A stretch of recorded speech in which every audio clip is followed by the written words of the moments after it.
Hello, Professor Laird here, and this is the first video for our political ideologies class. This video, which will be posted on the first day of our class, Wednesday, September 7th, will go into the syllabus in detail.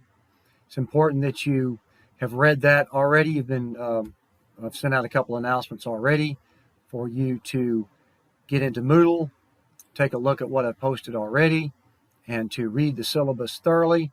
We're going to go through it today, as it's very important that everyone understands what the requirements are, particularly for this online class. It's going to be more disconnected, so you're going to have to be more engaged, more proactive in following the class.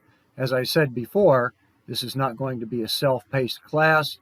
The lectures will be posted on Moodle every Monday and Wednesday morning, and the discussion forum will follow those videos, and you'll have until 9 p.m. each Monday and Wednesday evening in which to respond to the discussion forum to get counted present for that day's class. All right, so if everyone's ready, let's go ahead and get to work here and take a look at the syllabus.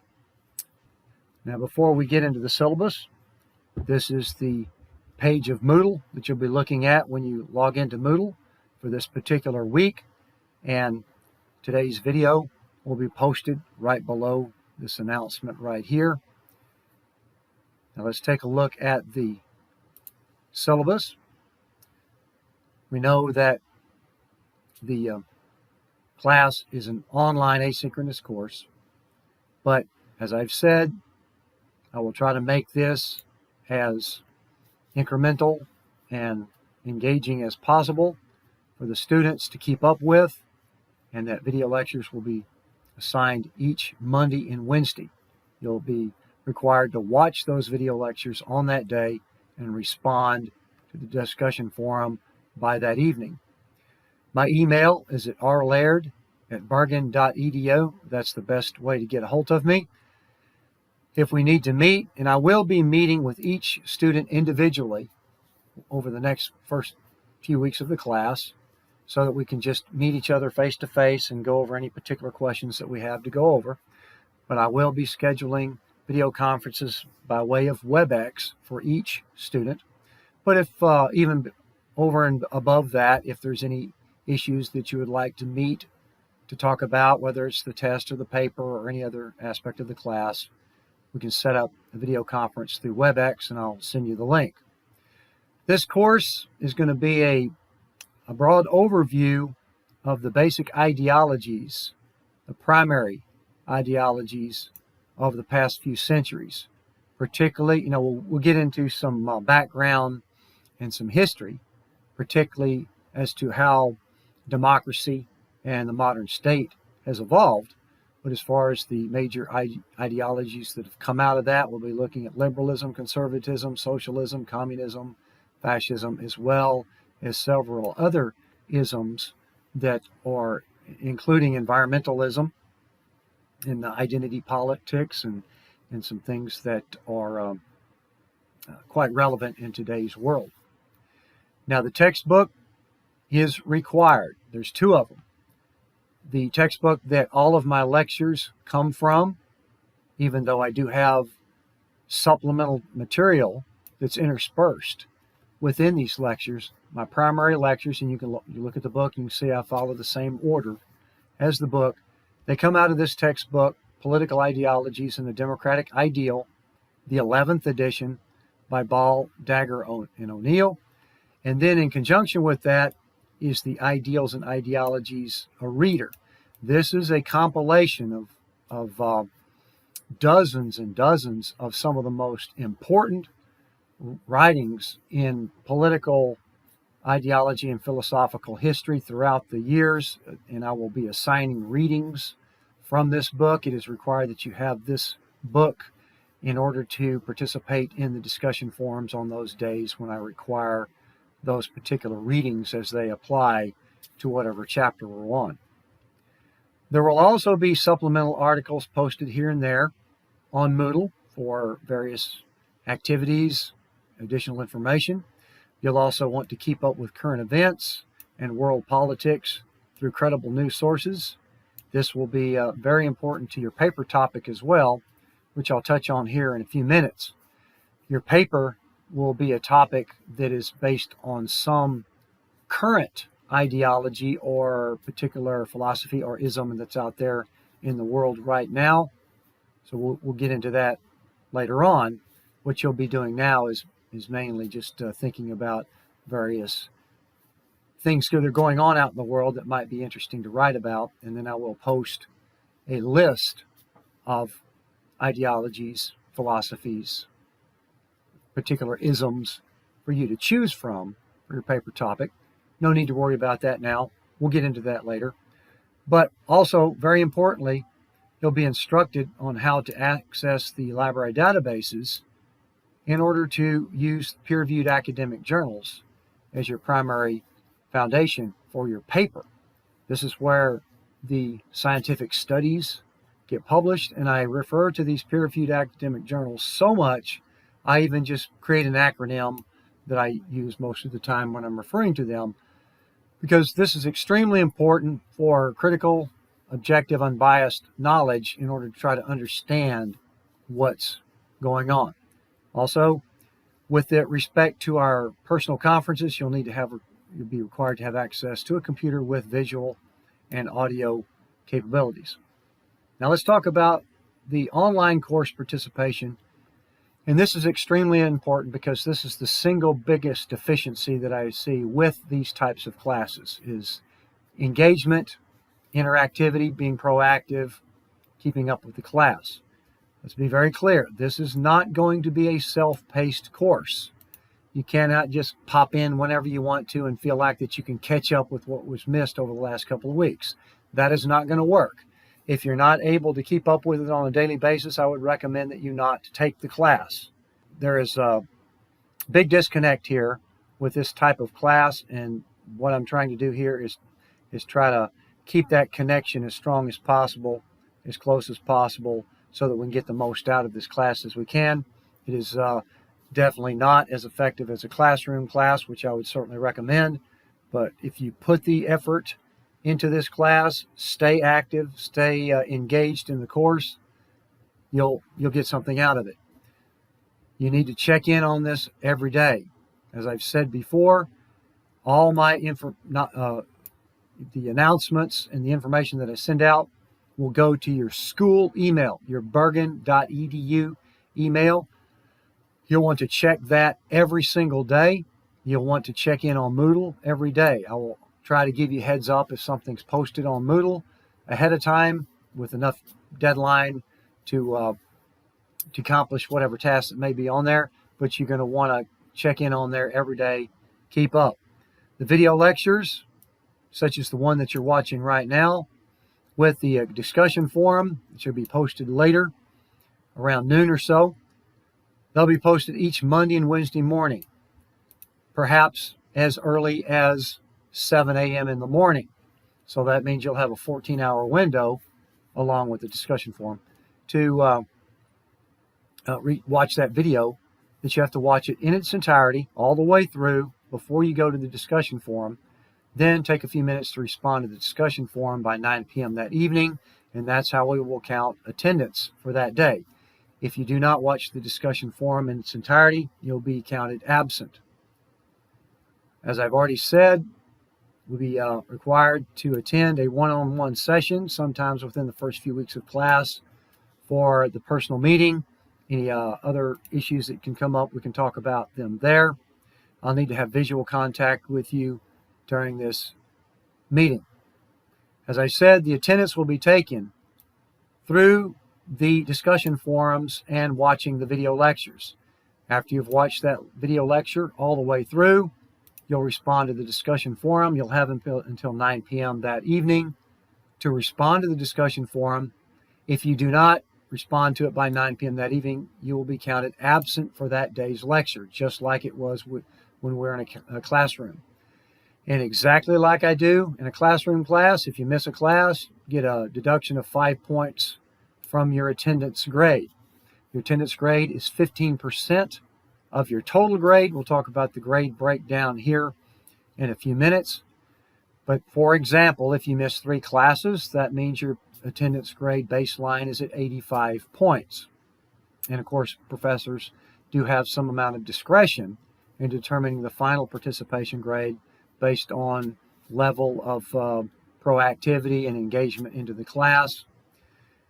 Discussion forum could have points deducted for failing to follow the instructions of the discussion forum. As you'll know, particularly with this online class, following instructions is incredibly important because you're going to be doing that for the rest of your life. You might as well get used to doing it right now.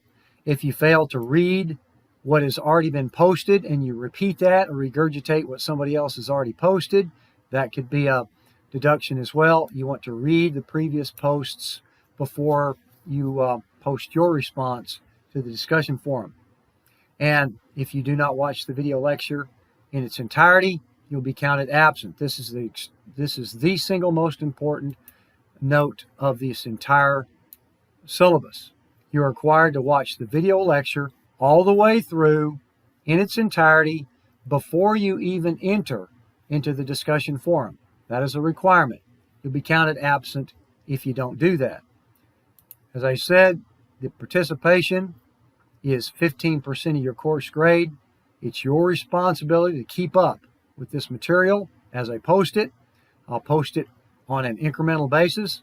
Each Monday and Wednesday I'll post the lecture. Then you'll wait until the next class day to get to the next lecture. We're going to post it incrementally just like we were taking this in a classroom course. The forum will be closed at the 9 p.m. deadline. If you miss it, you miss it. I will not be responding to emails that provide some sort of excuse as why they didn't make it at 9 o'clock. If you can't make, you're going to have, like I said, a 14-hour window in order to watch a 35 to 40-minute video, and you're going to have about a 9-hour window to respond to a discussion forum that might take you about 5 minutes, 10 minutes at the most. If you're unable to negotiate that, I would not take the course. This course needs to be a priority, and you should be able to give it the priority it deserves within that very large, generous window that I'm providing you on Mondays and Wednesdays. Keep in mind that the discussion forum might also be a group exercise that could require some communication, interaction between students. Again, when you're posting these discussion posts, you can certainly communicate with other students. The main thing that I need, most importantly, is your initial post that shows me that you are responding to the discussion forum. That also makes it easier for me to track the people that have posted so that you get counted attendance. Once you make your initial post, you can communicate, respond, whatever, with any of the other students in the class.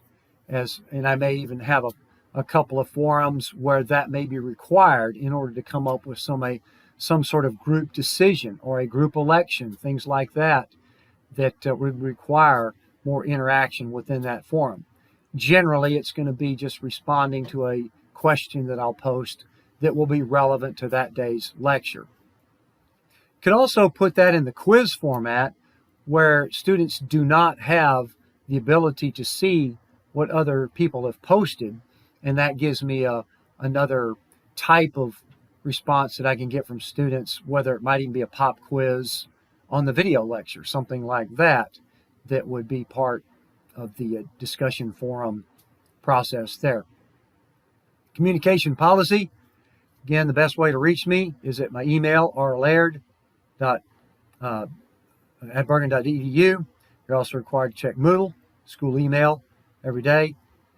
Keep in mind, since we are corresponding and communicating through this Moodle forum, you want to be professional. This college course that you're taking is preparing you for a degree so that you can get a professional career. So you want to go ahead and start being professional. You want to be respectful of other people when you're responding.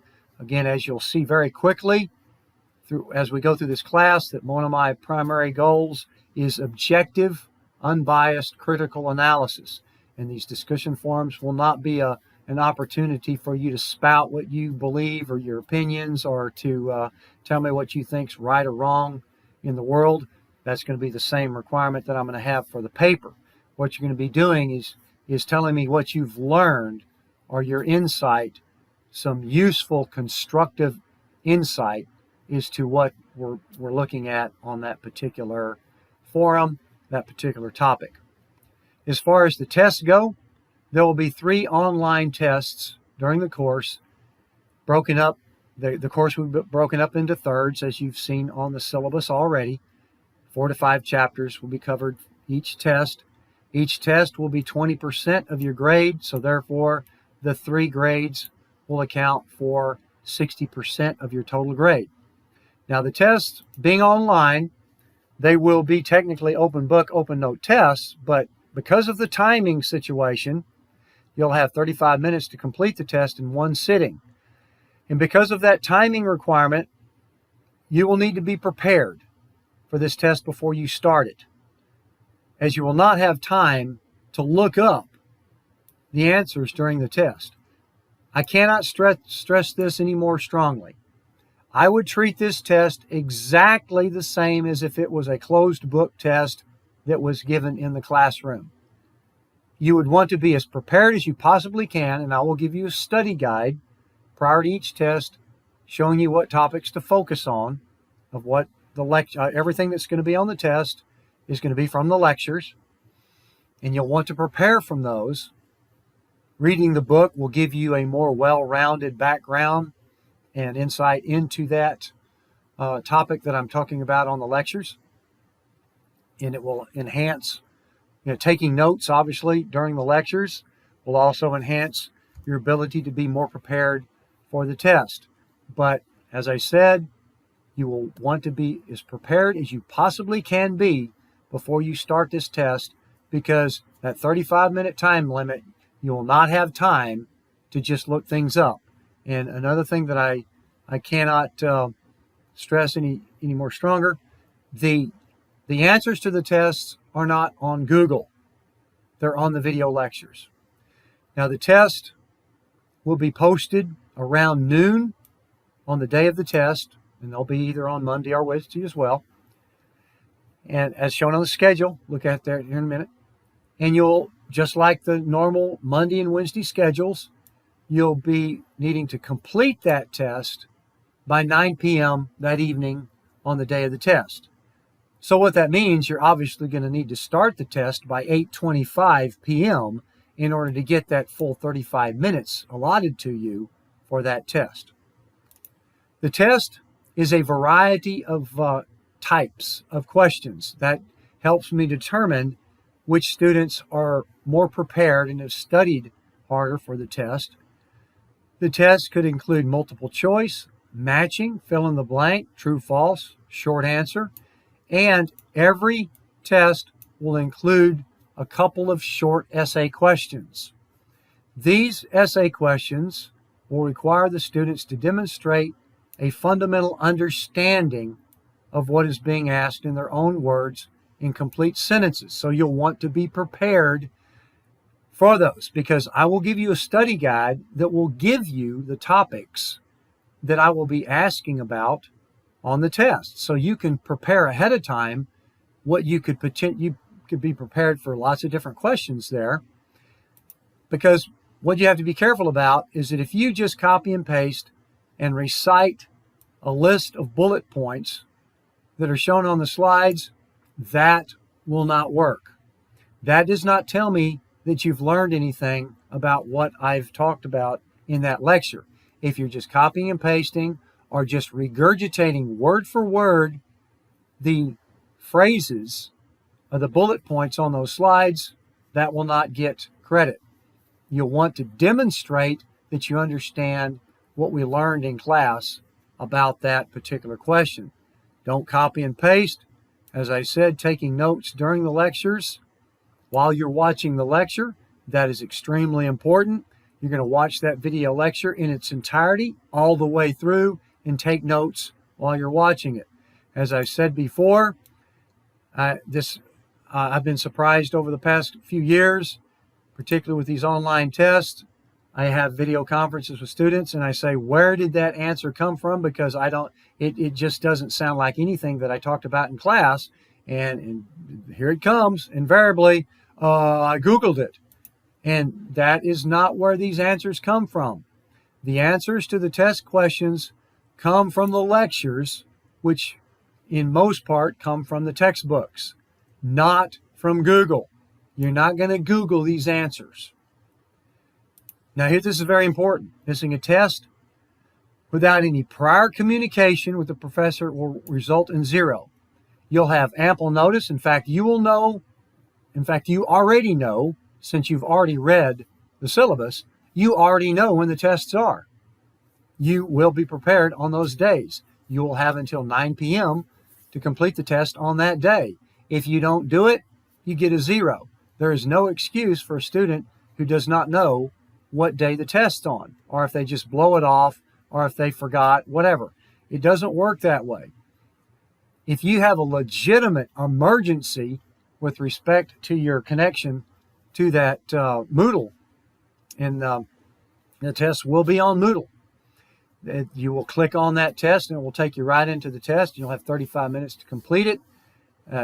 If you contact me immediately, I will be monitoring the test while it's being taken. But you have to communicate. You have to be professional. If you just blow it off and come back a couple days later and send me an email and say, "Oh, Mr. Professor, I missed a test. I guess I need to take the test." And I'll go, "No, you can't," because it doesn't work that way. We have to be professional. We have to keep up. We have to stay engaged with the class. It is your responsibility to communicate, to keep up, to stay engaged.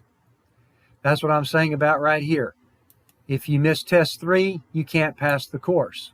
There are no makeups. There's no extra credit, and there's no extensions on any of the tests. You have to be ready. You have to be prepared, and you're going to have plenty of notice as to when these tests are, and you'll have a 9-hour window in which to take that 35-minute test. If you're unable to do that, I would recommend that you not take the course. You need to stay engaged, and you will need to keep up. Be proactive. Grades will be available with feedback, typically before the next scheduled class day. And obviously, once the tests have been graded and results have been posted, absolutely cannot take a test after that. If you have any accommodations at all, you need to let me know what those are immediately, as soon as possible. I need to know if you have accommodations. Now let's talk about the paper assignment, keeping in mind that I don't want you to worry about this at this moment.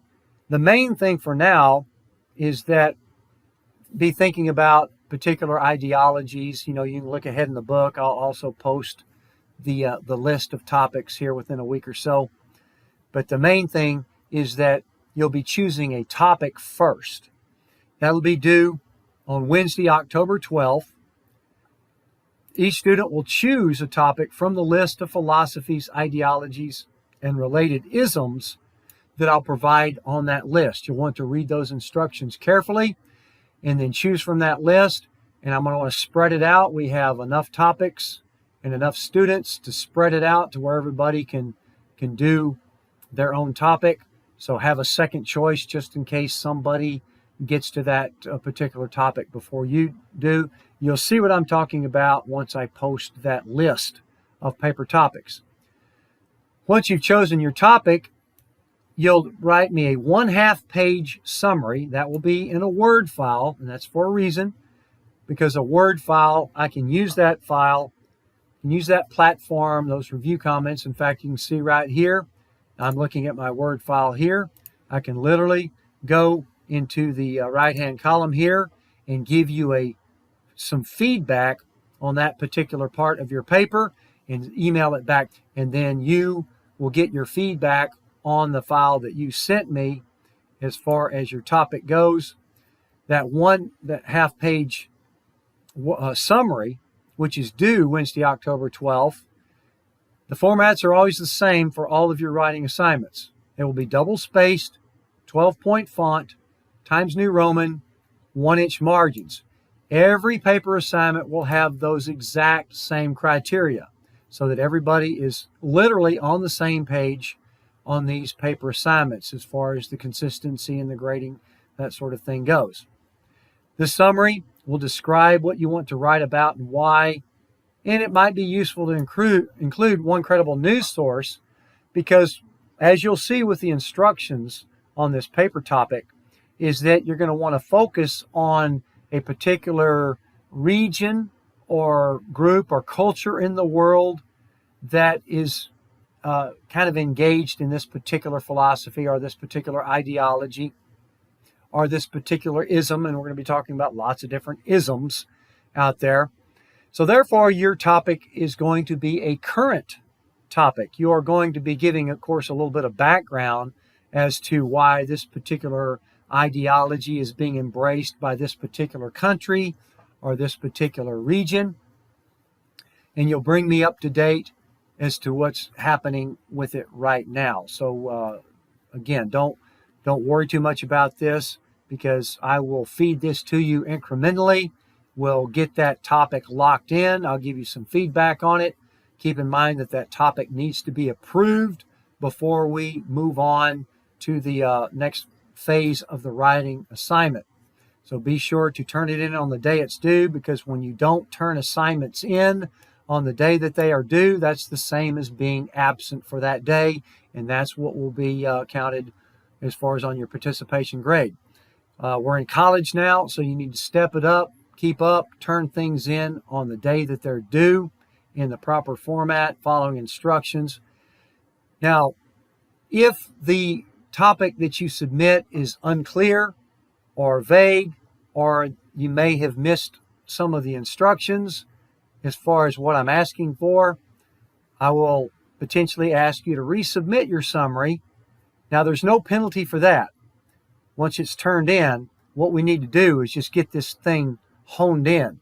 I may give you some feedback, and you'll get back with me as soon as you can, your resubmittal, and then we'll say, okay, that looks good, and then we'll move on with that being your topic for your final paper assignment.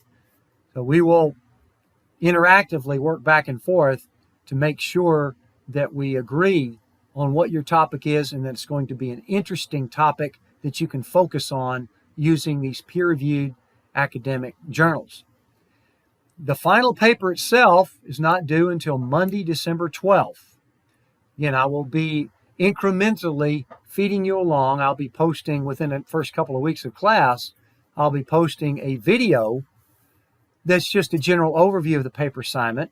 Then after the paper topics have been approved, I'll be posting a video about the peer-reviewed academic journals as to how and where to access them, why they're important, and how to cite them.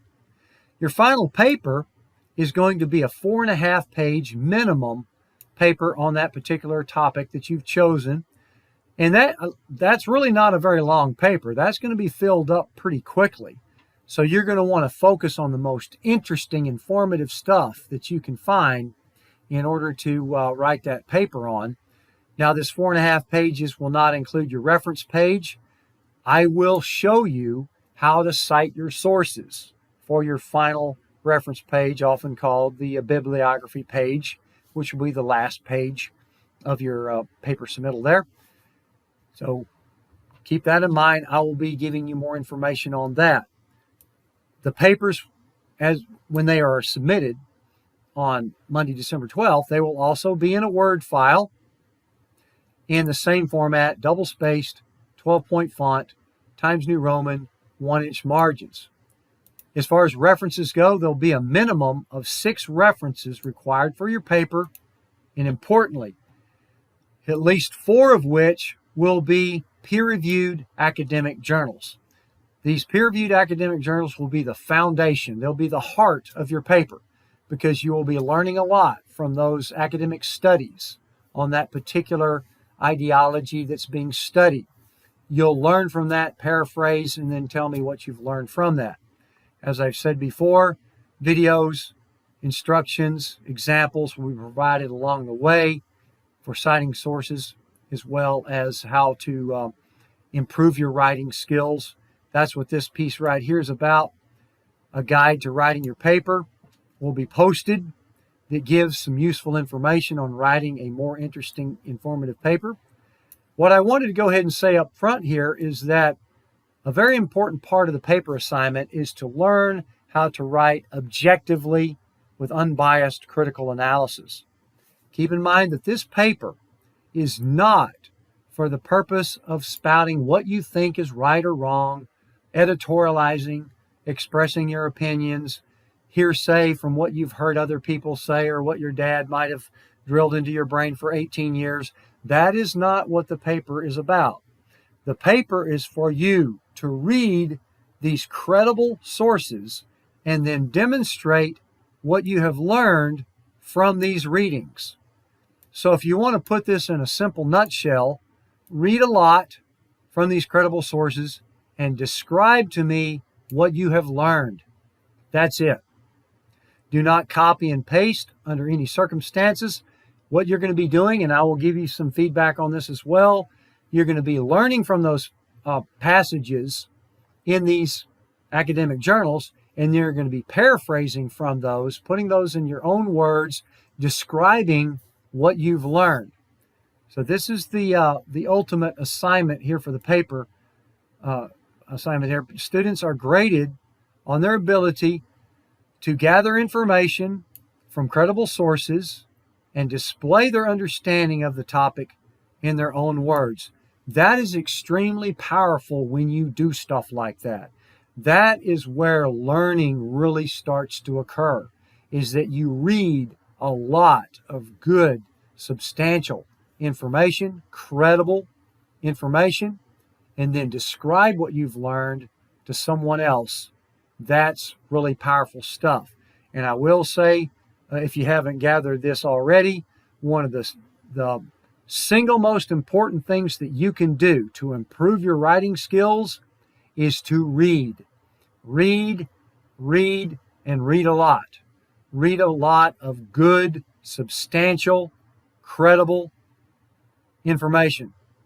Novels, nonfiction, news articles.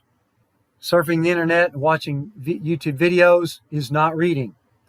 You're going to want to read a lot. Start with a textbook. Read both of those books.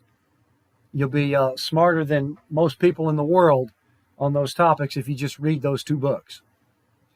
Now, the honor code is extremely important. Cheating will not be tolerated, and you could be expelled from school for cheating.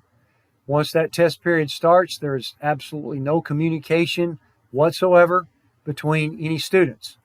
I will open up a Q&A forum the day before the test so that if students have any questions, they can post their questions on that forum. I can respond to their question on that forum, and therefore everyone in the whole class can get the benefit of my response to that person's question. Now, if there's any suspicious similarities between any student's test answers, that would certainly warrant an investigation. So you do not want to communicate at all over these once these online tests are started. Obviously, the paper is going to be your own work.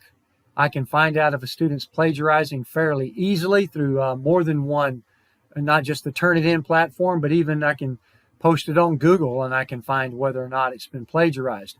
You do not want to do that. Now, I will show you how to cite your sources, and you'll put those in quotes, but you do not want to copy and paste under any circumstances. Now, here's the grade breakdown. Test number 1, test number 2, and test number 3 will all be 20% each. And keep in mind, there's no extensions, there's no makeups, and there's no extra credit for any of the tests. That does not work. The students that typically ask for these kind of things, they're not necessarily ready for prime time, if you know what I'm talking about. If you're engaged, if you're keeping up, if you're watching the video lectures, if you're taking notes, if you take the test on the day that it's scheduled, this all is, you're not going to be needing it anyway. But this stuff doesn't work. Trust me on that. It ain't going to happen. No extensions, no makeups, no extra credit. As far as the paper goes, that's 25% of your grade, so you're going to want to put some time and effort into writing an interesting, informative paper. It's on the day that it's due. If you don't turn it in that day, you'll be counted absent. But then again, the longer it takes for you to get it in, the late penalties will accrue. I can't accept it after the last day of class, quite obviously there. And once again, there will be no incompletes given for the course. Participation, 15% of your grade. There will be no excused absences. If you miss the discussion forum, you miss it. If you miss one, it's not going to make any difference. The whole purpose of this participation grade is for me to gauge which students are not participating.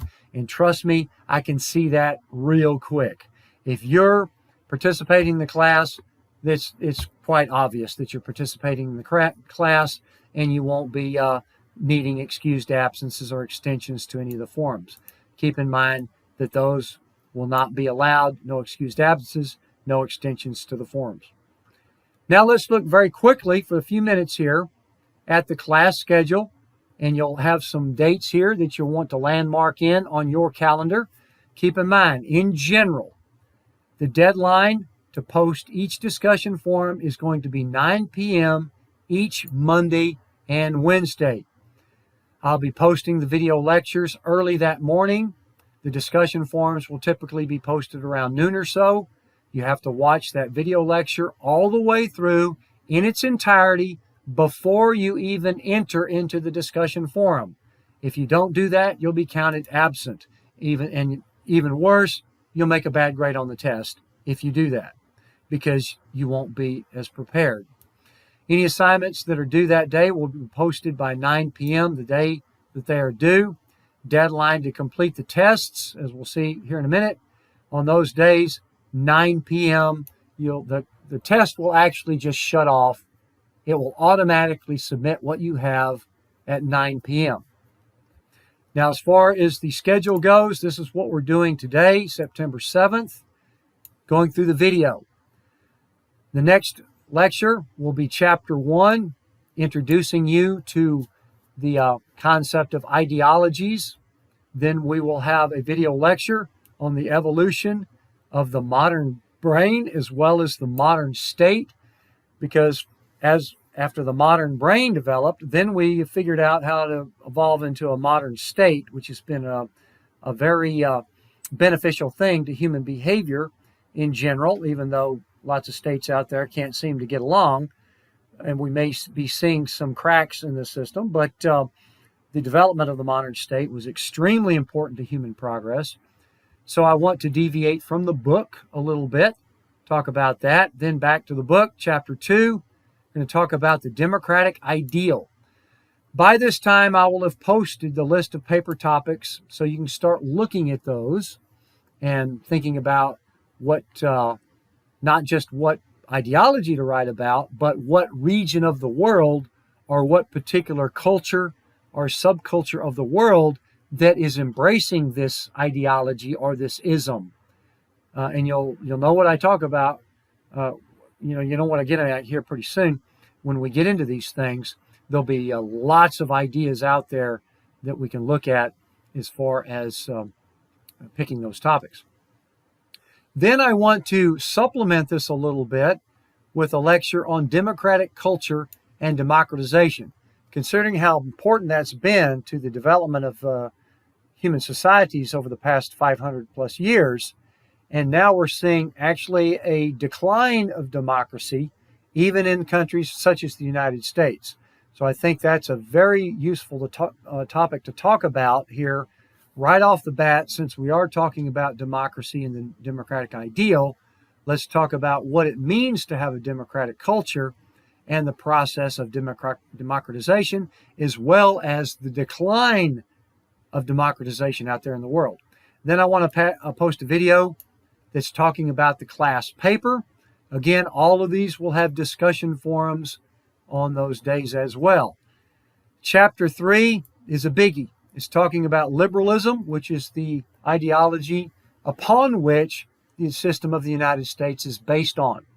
Even both of our political parties, whether it's the Conservative Party or what we call the Liberal Party today, they all came from this idea of liberalism well over 250 years ago. We'll talk about how that came about And then we'll also take a break in between these and talk about the Constitution, considering that our Constitution is based on liberalism. It's definitely worth talking about the Constitution, which was the first of its kind and was enormously successful.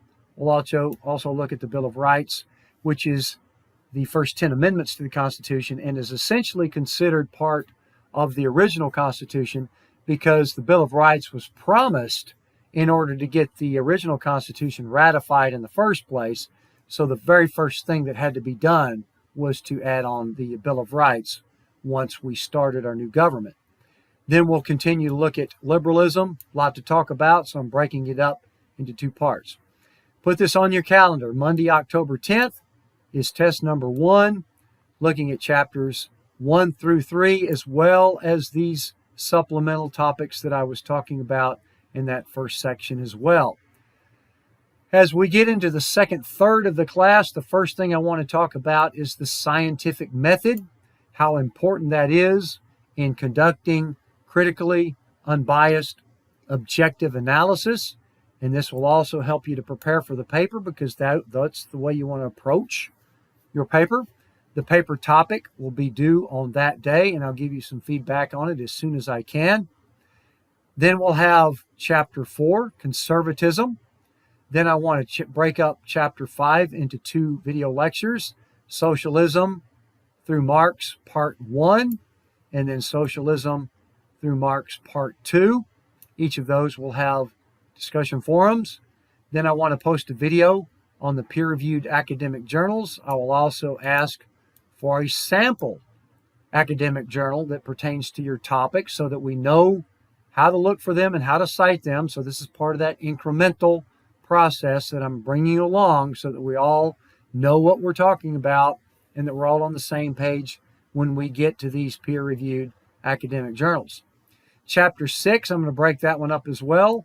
Socialism after Marx, Part 1. Socialism after Marx, Part 2. Then Chapter 7, going to break that up into 2 parts. Fascism, Part 1, Part 2. Then on your calendar, put November 14th, test number 2.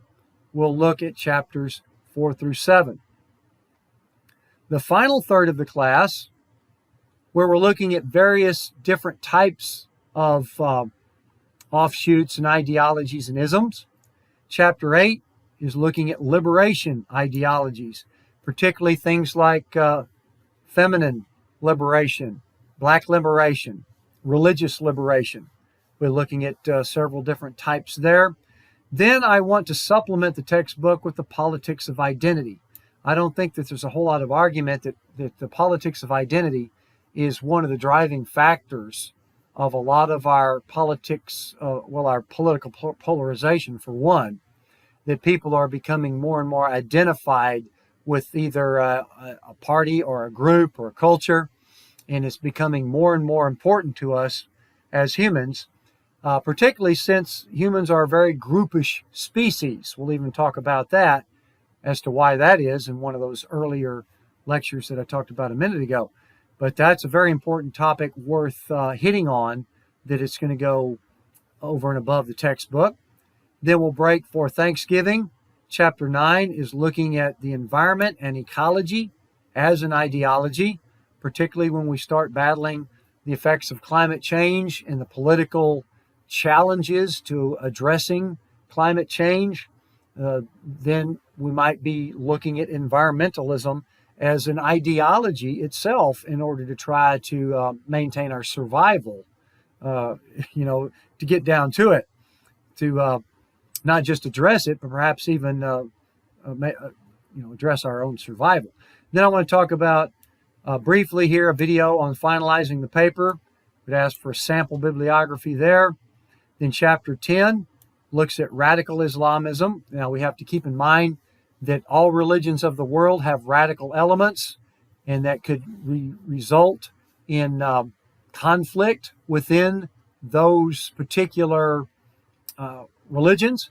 Radical Islamism is worth talking about because most of the conflict, particularly in Northern Africa and Middle East, is a result of these conflicts within Islamism, and particularly because of the radicalization of some of those elements of Islam. So that is certainly worth addressing.